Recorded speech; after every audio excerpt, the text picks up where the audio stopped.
Addressing homelessness in San Francisco has been one of new Mayor Daniel Lurie's top priorities since he was elected. We've seen the city focusing on clearing encampments and enacting policies like the citywide RV parking ban.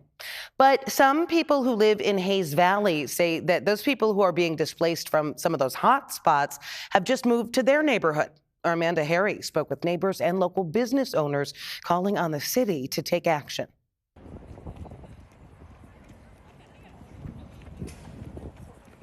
Residents and business owners in Hayes Valley say what used to be clean and friendly streets are now littered with people making them their home. Primarily, lying on the sidewalk or in a doorway or in bushes. And most are, from what I can kind of ascertain, are suffering from mental illness and or drug addiction. David Robinson has lived in the Hayes Valley neighborhood for 12 years. He's also president of the neighborhood association. He's seen conditions deteriorate in the last few months as Mayor Daniel Lurie has worked to reduce disorder in the South Market and Mission districts.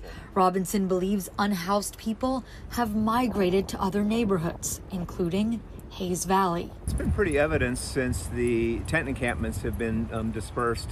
And Mayor Lurie has acknowledged the issue, posting on Instagram Tuesday that he went by to see it himself. I am here in Hayes Valley.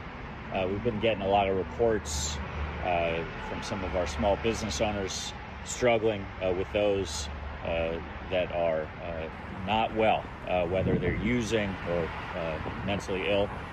We got still far too many people on our streets overnight, leaving debris and making too many families feel like they don't have safe and clean streets. Robinson says it breaks his heart to see people in this state and the streets of the neighborhood he loves fall into disarray. The mess that is made, sanitary messes, obviously, that come from these folks that we're constantly having to report and having to clean up. I personally clean the streets. He's concerned it's going to keep visitors and potential future residents away from the neighborhood. But business owner Lloyd Silverstein says this is a citywide problem, not a Hayes Valley one. I don't see it as any different than any other neighborhood. What he believes is different is the way people of Hayes Valley have tried to advocate for themselves. Silverstein's family has owned Optical Underground since 1911. It used to be in Union Square. 8 years ago, he moved his business to Hayes Valley. In that time, he says the police captain for the neighborhood has changed about a half dozen times. We have to stay on them all the time to keep our foot patrols here, to keep our police ambassadors here, to keep the neighborhood ambassadors here. The minute we go quiet, they move those resources somewhere else. The city has limited resources. They can't cover every neighborhood.